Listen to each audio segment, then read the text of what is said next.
Hello everybody. In this video, I'll discuss the numerical problems on relativity. It is a module 1 of paper 8. Okay, so let's start the problems. The first problem is like this. In the Michelson-Morley experiment, what is the expected fringe shift according to the theory if the effective length of each path is 5 meters? Lambda, that is wavelength, is given as 5000 angstroms. Assume velocity of light, c is nothing but a velocity of light, is equal to 3 into 10 raised to 8 meter per second, and velocity is equal to 3 into 10 raised to 4 meter per second. Okay, so the formula to be used in this is path difference is equal to 2 into d into v square divided by c square. Okay, so I hope you remember the derivation what we have done for the path difference, where d is the distance from the mirror to the plate. Okay, distance from the mirror to the plate. Okay, and v the velocity with which the frame S dash is moving, c is the velocity of light. And we know the condition for constructive interference, the path difference must be n lambda. Okay, that is integral multiple of wavelength. Therefore, in place of path difference, here we have substituted n lambda is equal to 2 dv square by c square. So, what is to be determined here? So, we have to be determined the expected fringe shift, that is n. How many fringes are going to shift here, that we have to determine. Therefore, n is equal to 2 dv square. Just cross multiply this to the this will come to the denominator, that is lambda into c square. Substitute the values.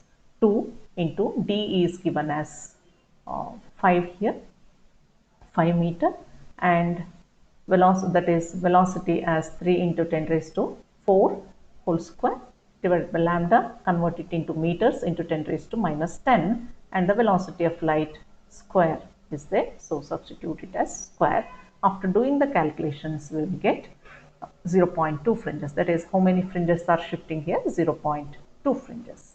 Okay, so next problem. A rod of 1 meter long is moving along its length with a velocity of 0.6 c. Calculate its length as it appears to an observer. So first one on the earth, and the second one moving with the rod itself. Okay, so what we have to do in this, the length of the rod at rest is given as 1 meter. Okay, and the frame S dash is moving with a speed of 0.6 times the velocity of light. 0.6 c means 0.6 times the speed of light here. Now we have to calculate its length from the frame S, okay, to an observer, from the, as it is appears to an observer on the earth, means from the frame S we have to calculate. And also we have to calculate in the second one, if the observer is moving with the rod itself, means the observer is in frame S dash itself. Okay, so let us take the given values. L naught is given as 1 meter, the velocity of S dash as 0.6 c, and L to be determined on earth, that is in frame S, and we have to determine the length in the frame S dash also. So the formula is L is equal to L naught into root of 1 minus v square by c square. So L naught you substitute it as 1 into root of 1 minus 0.6 c square by c square. So this c square gets cancels, leaving within the root as 1 minus 0.6 whole square, which is nothing but 1 minus 0.36, which is equal to 0.8 meter. So this is the length of the rod as observed by the observer from the frame S. Now we have to calculate the length of the rod as observed by the observer from the frame S dash, and that will be the same as the given value here, because the observer is in frame S dash itself. Okay, so this variation in the length is observed only when the rod is moving with a certain velocity. So as observer is along with the rod, so the length of the rod is 1 meter itself. Okay, so next problem. How fast would a rocket have to go relative to an observer for its length to be contracted 99% of its length at rest? Okay, so what is given in the problem? L is given as 0.99% of its length at rest, means 99 times of its percent of its L naught. Okay, so 99% of L naught is nothing but 0.99 times the L naught. How fast would a rocket have to go, means V is to be determined. Okay, take a formula, L is equal to L naught root of 1 minus V square by C square. Now as V to be determined, we have to remove this root. Okay, so for removing root, square it both sides, that is L square is equal to L naught square of 1 minus V square by C square. Okay, so take a ratio of this one, L square by L naught square is equal to 1 minus V square by C square. Therefore, V square by C square is equal to 1 minus of L square by L naught square. Therefore, V square is equal to C square of 1 minus L square by L naught square. Now, just remove the squares here. So, this becomes V is equal to C into under root 1 minus L square by L naught square. We have all the values with us. Substitute it, that is 1 minus L square is 0.99 into L naught whole square divided by L naught square. This L naught square gets cancels, leaving behind under root 1 minus 0.99 square. That is V is equal to C into 1 minus 0.99 square. After doing the calculation, we will get it as 0.141 times the velocity of light. Either you can retain the answer like this itself, or if you want, you can substitute the value of speed of light and do the final calculation. Okay, that is 0.141 into 3 into 10 raised to 8. So after doing that calculation, we will get this as 4.23 into 10 raised to 7 meter per second. Okay, so next problem, an observer moves past a meter scale with a velocity of 0.5 c. What length does he measure for the meter scale? Okay, move past means away from the observer, the scale is moving with a speed of 0.5 c. Okay, so take a given values here. L naught is given as 1 meter. Okay, that is a proper length. L naught we call it as a proper length, which is given as 1 meter, and the velocity with which the frame S dash is moving is 0.5 times the c. L is to be determined. Okay, therefore L is equal to L naught root of 1 minus V square by C square. All the values are given. Substitute it, 1 minus 0.5 C square by C square, that is 0.5 into C whole square divided by C square. C square and C square gets cancels, leaving behind 1 minus 0.25, which is nothing but 0.866 meter. Okay, so for an observer, the length of the rod appears to be 0.866 meter. Okay, next problem. The similar problem, the velocity is given as 30 meters per second. Okay, so again, just the same as your previous problem, substitute all the values and we will get the answer as 1 meter. So this problem is indicating you that the variation, that is, we always say the length appears to be contracted according to the relativity. Okay, so here what is happening here, length comes out to be same as the given length, that is 1 meter itself we got.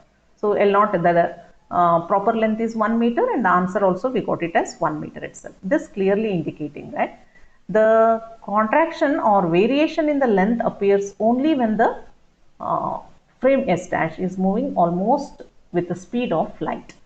Okay, that means the velocity of the frame S dash should be relatively, it should be very high, then only the contraction in the length appears here. So here, as the velocity is very small here, 30 meters per second means it is very small compared to the speed of light. So there will not be any change in the length of the rod as observed by the observer from the frame S. So this is how it is going to indicate. Okay, next problem. A particle with a proper lifetime of 1 microsecond moves through the laboratory 2.7 into 10 to the power 8 meters per second. Okay, so two things is to be calculated in this problem. That is, first one is given as A. What is its lifetime as measured by the observer in the laboratory? That is from frame S it is. What will be the distance traversed by it before disintegrating? So distance is to be calculated. Okay, after calculating the time from the frame S, we have to calculate the distance traversed by it before it gets disintegrated. Okay, take down the given values. That is, proper time is given as 1 microsecond and velocity of the frame s dash is given as 2.7 into 10 raised to 8 meter per second, and two things is to be determined, that is t is equal to question mark and d, that is the distance traveled, is to be determined. Okay, so the relevant formula for calculating this is, that is a time dilation formula, t is equal to t naught divided by root of 1 minus v square by c square. So first one you calculated t here. So t naught is given 1 into 10 raised to minus 6 divided by root of 1 minus, substitute the values. Okay, so v square is given, that is v is given, c we know, substitute it, you will get the answer as 2.29 into 10 raised to minus 6 second. Okay, now we have to determine the distance travelled by it before it undergoes a disintegration. So here I have written d is equal to v into t based on the formula velocity is equal to distance by time taken. So what is the formula we are using here? Velocity is equal to distance by time taken. So what is to be determined? Distance is to be determined. Therefore, distance is equal to velocity into time. Okay. So velocity is already given to us. Substitute that value. Time, just now we have calculated this value. Substitute it. So we'll get the, what is the distance traveled before it disintegrates? It is 618.3 meters. Before it disintegrates, it travels this much of distance. Okay. So next problem. A clock in a spaceship emits signals at intervals of 1 second as observed by an astronaut in the spaceship. Okay. Astronaut in the spaceship itself means, that is t naught is given to you. If the spaceship travels with a speed of 3 into 10 raised to 7 meter per second, that is, this is the speed of s dash. Okay, that is v. What is the interval between successive signals as seen by an observer at the control room from the ground, that is on the ground? That means t is to be determined. Okay, the same formula, all the values are given to you. Time dilation formula you use, substitute, everything is given to you. Okay, t naught is given, v is given, and c square, c value we know, substituting it will get it as 1.005 seconds. Okay, now next problem. A spaceship moving away from the earth at a velocity of 0.75 c. Okay, read the problem carefully. A spaceship is moving away from the earth. That means, so just imagine the spaceship is in the frame s dash. So s dash is moving with a speed of 0.75, means v is 0.75 c. With respect to the earth, that is frame s, launches a rocket in the direction away from the earth with a speed or with a velocity of 0.75 c. Okay, with respect to the spaceship, that is, we call it as a u dash. Okay, so then what is the velocity of the rocket with respect to the earth? That is, u is equal to question mark. So this formula we have taken from the velocity addition theorem, that is relativistic transformation of velocity. Okay, u is equal to u dash plus v, 1 plus u dash v by c square.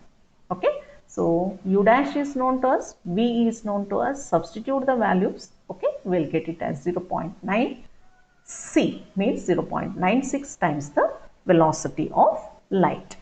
Okay, so next problem. Calculate the velocity of an elementary particle whose mass is 10 times of its rest mass. So this problem is based on the relativistic variation of mass with velocity. So the suitable formula for this is m is equal to m naught divided by root of 1 minus v square by c square, and this 10 times of its rest mass, which is nothing but that m is given as 10 times the rest mass. Rest mass is m naught. V is to be determined. Calculate the velocity of the elementary particle. So write down the formula as v is to be determined, cross multiply it and square it so that we can remove the square root. So v square by c square is equal to 1 minus m naught by m whole square. V square is equal to c square of, okay, this 1 minus m naught by m whole square. So therefore finally v is equal to c into root of this value. Substitute the values here. Okay, so m is given as 10 times m naught. So m naught square gets cancels. So after doing the calculation, we will get this as 0.995 c. So if you are interested, you just substitute the value of c, that is 3 into 10 raised to 8, and write the final answer. Otherwise, you can retain the answer in terms of velocity of light itself. Okay, 0.995 times the c here. Okay, so next problem. Atomic particles in the form of a beam have a velocity 95% of the speed of light. Okay, 95%. You have to convert this into the number. What is the relativistic mass as compared to the rest mass? Okay, what is its relativistic mass as compared to the rest mass means? So we have to express the answer m in terms of m naught here. So I have done the problem here. Now take a formula, m is equal to m naught divided by root of 1 minus v square by c square. So do this substitute, all the values are given to you. Okay, so after substituting, write it in terms of m naught, that is m is 3.203 times the rest mass. Okay, so next problem. What is the mass of an electron that has a kinetic energy of 2 MeV? That is, this capital M indicates mega electron volts, that is 10 into 10 2 into 10 raised to plus 6 it is. Okay, so what is the value? Mega value 10 raised to plus 6 is the conversion for the mega. Okay, so now the formula for relativistic kinetic energy is given by mc square minus m naught c square. So what is to be determined here? The mass of an electron, m is to be determined. So take this to the left hand side. Okay, mc square is equal to Ek, that is energy, kinetic energy, plus m naught c square. Okay, therefore m is equal to cross multiply, take this to the denominator. Here I have written. Now substitute the values. The kinetic energy is given as 2 mega electron volts. 2 into 10 raised to plus 6 you have to write. And electron volts you need to convert into joules. To convert electron volt to joules, we have to multiply this value by charge of an electron, that is 1.602 into 10 raised to minus 19 plus m naught, that is the rest mass of the electron, that is 9.1 into 10 raised to minus 31 kgs, that is, into c square is 3 into 10 raised to 8 whole square divided by this. Okay, do this calculation. You cannot cancel this directly because addition is here. Okay, this quantity is only in the second part, not in the first part. So don't directly cancel it. Do the calculation. So you will get the answer as 4.47 into 10 raised to minus 30 kg. Okay, so next problem. So this problem is based on your relativistic Doppler effect. Okay, so rocket is receding from the earth at a speed of 0.2 c. A light in the rocket of wavelength 4500 angstrom appears blue to passenger on the rocket. What color would it appear to an observer on the earth? So what is it? So the light signal wavelength is given here. It is appearing as a blue because this wavelength corresponds to the wavelength of blue light. Okay, so what is asked here? What is to be determined? What is the color it appears to the observer from the earth, that is from frame S, what it appears. So in order to find out the color, we need to calculate a wavelength. So after calculating a wavelength, looking into the value of the wavelength, we have to decide the color of this one. So the suitable formula for this is nu dash is equal to nu into root of c minus v divided by c plus v. Convert this in terms of wavelength because wavelength, the problem is given in terms of wavelength. Therefore, convert it in terms of wavelength. How to convert it? We know that the relation between nu and lambda is nu is equal to c by lambda.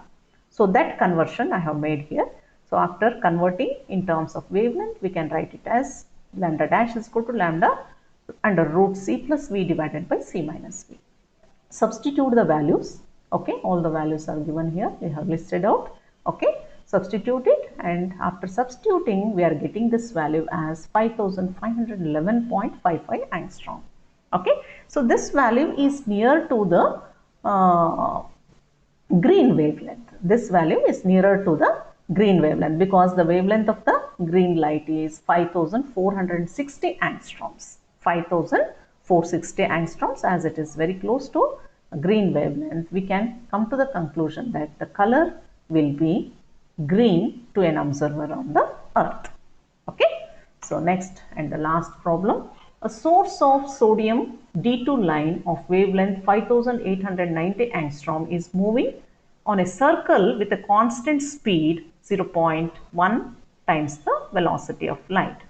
So find the change in wavelength for an observer at the center. Okay, list out the given values here. So what is to be determined? Change in wavelength is to be determined. Now the suitable formula for this is that this nu dash is equal to nu divide. So this formula we call it as a transverse Doppler effect. The previous formula what we have used is longitudinal because the source is receding from the observer along the longitudinal direction. Now this is a transverse, that is source is moving in a circular path, means this is a transverse effect has to be considered here. So the suitable formula for transverse Doppler effect is this one. So again as usual convert this in terms of wavelength. Okay. So after converting it in terms of wavelength, we will get this formula, that is just substitute nu is equal to c by lambda. Okay. So and do the relevant calculation for this, it reduces to this form. Now you substitute all the values what you have listed already, that is lambda dash is equal to lambda. Okay. Write down the v square formula, that is v square value 0.1 into c whole square divided by c square is there. So after doing calculation, lambda dash comes out to be this much. So what is to be determined here? Change in wavelength is to be determined. So we have to take lambda minus lambda dash. Okay. Lambda is given as 5890 minus this value will give you the change in wavelength. Okay. So these are all the problems about the relativity. Thank you.